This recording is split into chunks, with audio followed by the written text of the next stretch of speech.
I've got about apparently 5 or 6 minutes to say the most useful things I can think of. I'm going to do my best. Um, the it was suggested that I distill things down to three items. I think I'll go with four, and I'll try. I think these are pretty important ones. Some of them are going to sound like, well, you've heard it before, but it's worth re-emphasizing.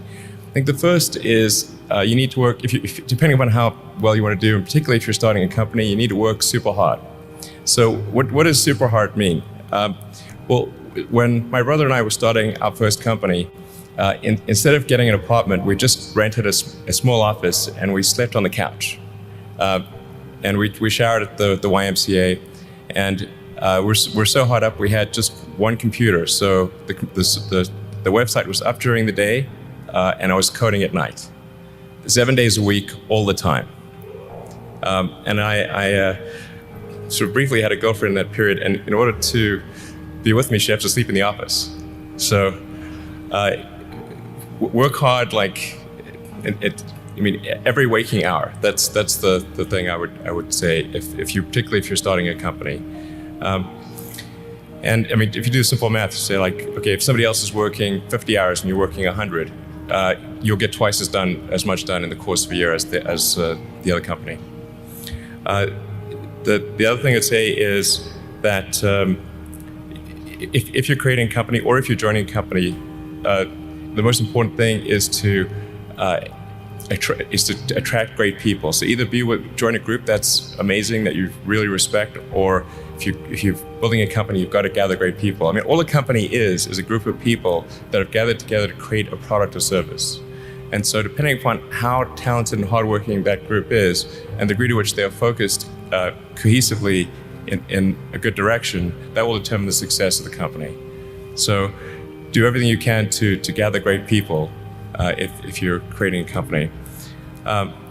Then I'd say focus on signal over noise.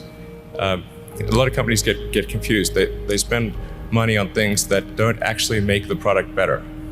So, for example, at Tesla, we've never spent any money on advertising. We put all of the money into R&D and manufacturing and design to try to make the car as good as possible. I think that's the way to go. So for any given company, just keep thinking about, are these efforts that people are expending, are they resulting in a better product or service? And if they're not, stop those efforts.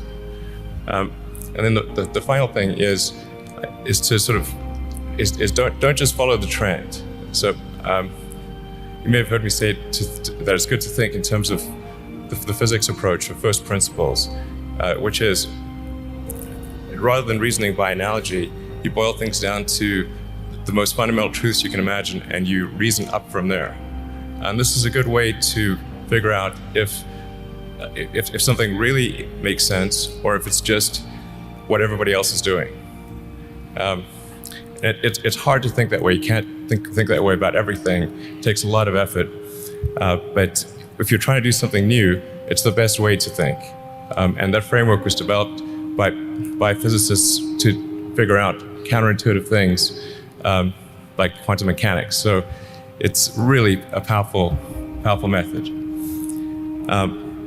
Anyway, so that's, and then I think the final thing I would encourage you to do is, now is the time to take risk. You don't have, you don't have kids. As you get older, your obligations increase. So and once you have a family, you start taking risk not just for yourself, but for your family as well. It gets much harder to do things that might not work out.